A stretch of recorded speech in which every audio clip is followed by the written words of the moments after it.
have is this capital adequacy question. Yeah. And just beyond National Bank, we know recently we covered another bank, Spire Bank, for example, which is seriously undercapitalized, I would say.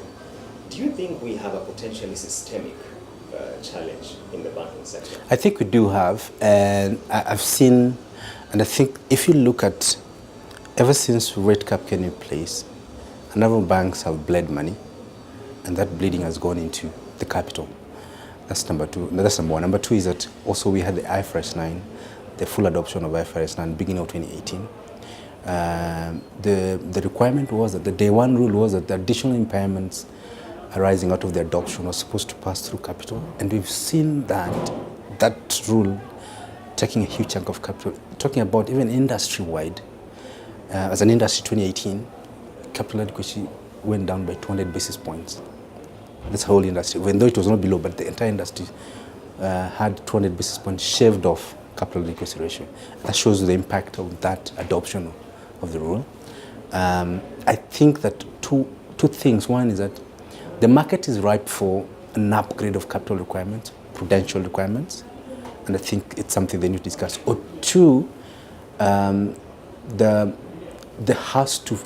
this consolidation has to take place for a number of the balance sheets to be repaired.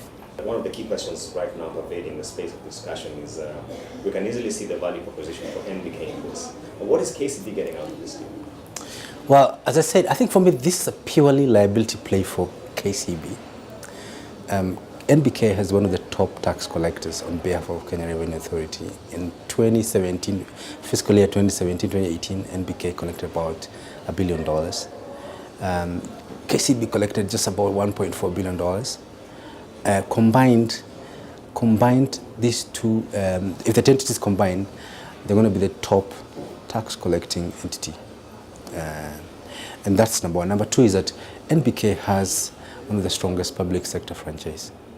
A lot of government entities, even including central government, they do a lot of banking with NBK. So there's a lot of liabilities, public sector liabilities that are domiciled in NBK, and that's because of historically, NBK has always been perceived to be close to government. So it has always held tight that public sector franchise, and I think that's one of the reasons, that one of the items that KCB is going for.